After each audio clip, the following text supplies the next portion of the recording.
Sound check. One. Sound check. One.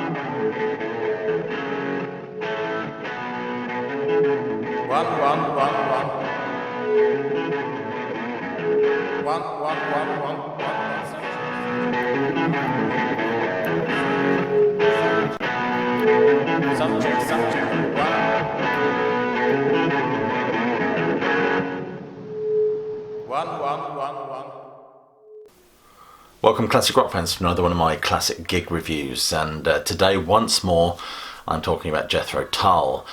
I personally never get tired of talking about Jethro Tull. This gig took place on the 24th of May 1990, if I'm not mistaken. It took place at the Reading Hexagon, my hometown. Now, if I just preface this with a little bit of information, of course before this tour, which was the finest Tull gig I ever saw, by the way, before this tour I'd seen them at the Birmingham NEC on the Crest of a Knave tour. Then I think the following year we went to see them on the 20th anniversary tour. That was one date, and that was at Wembley Arena.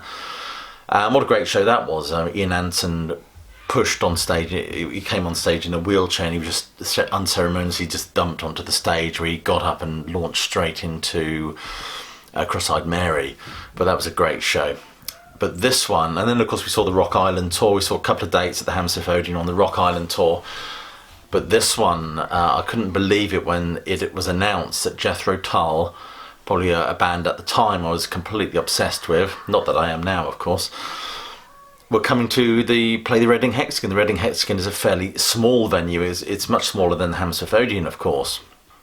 I must admit I'd loved seeing Jethro Tull during this period. I mean, True Anderson's voice wasn't quite soaring as high as it used to in the 70s, but nevertheless as a performer he was outstanding. I mean, the way he would move, it was balletic almost, if you can call it that, but the way he would move on stage, the energy and the passion for the performance was just outstanding. I mean, you've only got to go and look at those old videos to see what I'm talking about. And, I love the material as well. I did love this material. Rock Island, I do think Rock Island took a slip a little bit from Crest of a Knave, but nevertheless it's still an album I enjoyed, and the performances match that. But this gig, the Hexagon, of course, it's a small venue. I think I've said that already. So we turned up to see this show, and this is the best Jethro Tull show I've ever seen. Not necessarily in terms of setlist, although the setlist was very good, but it's just the venue, the performance. It was just remarkable. I remember him starting with Wandering Aloud. It's quite a low-key number to open with. I usually expect a great big bombastic beginning to a show, that really quite explosive beginning. Not that you can see the beginnings of shows these days, because you're suddenly having to try and see anything for a whole sea of mobile phones that are instantly held up in the air. But anyway, they started off with Wandering Aloud. It's funny, I saw Jethro Tull in 2005 at the Peterborough Broadway Theatre. And again, he just came on and opened with Life's a Long Song. But anyway, he opened with Wandering Aloud, and that launched straight into the quite powerful Steel Monkey. Do you remember Steel Monkey came with that lovely shield-shaped picture disc as well? They also played off the Crest of a Knave album. They played Farm on the Freeway, Budapest, and Said She Was a Dancer, which is one they hadn't played on the Crest of a Knave tour, as far as I remember. But if I refer to my notes, what they are, other songs they played, Strange Avenues was a great one from the Rock Island album, of course. Dun Ring Hill was wonderful, always well received. What else? Rock Island. I think they did Mother Goose, an acoustic medley, Mother Goose, and Cheap Day Return, which was nice. But for me, the highlight of the show is when they played Love Story. It was so, what's the words I'm looking for? Incendiary, powerful. The whole floor, people were just jumping up and down. It was fantastic, absolutely fantastic. And it's just one of those ones I just didn't expect to see Tull play. Now, interestingly, I remember Ian Anderson losing his temper with the audience, which I don't often see him do that. But I think he got annoyed that somebody had thrown something on stage, and he launched a 4-letter tirade before saying, look, please don't throw things on stage.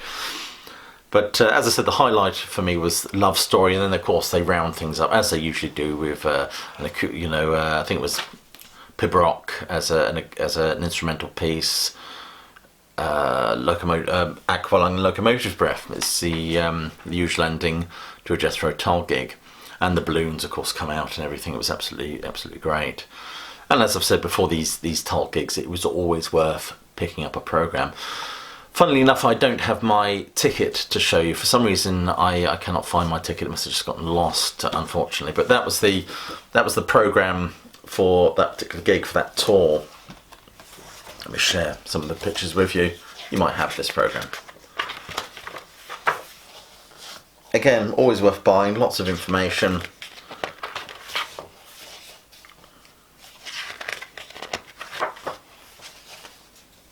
Dave Pegg, of course. Tull catalogue as it was, culminating of course with Rock Island.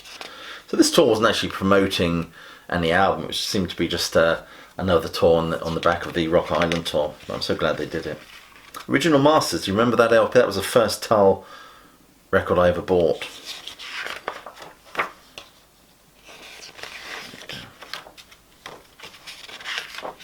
Martin Alcock, rest in peace.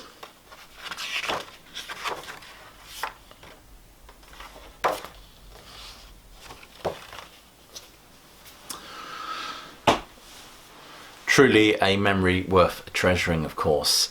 Even more so since Ian Anderson has recently discussed openly his condition, his lung condition, which says it marks a time limit on his singing.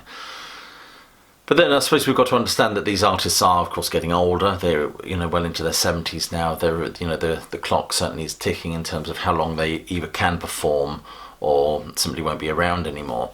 So these memories for me become even more valuable. Anyway, it's been a pleasure to share this wonderful memory, these unscripted moments with you, so to speak, especially during a time when we're all locked down and our freedom of movement is fairly limited at the moment. And as I always say, what a better time for us to all go let our imaginations and memories wander away. Anyway, I'll ask you to click like and subscribe, please, if you do like my musings on music, and click that bell so you get notified of any future uploads. For those of you who are interested in extra content, extra reviews, and simply just to support this channel, please do think about checking out my Patreon. So it just leaves me to say thank you. Please do stay safe, keep tuned in, and by all means do keep listening.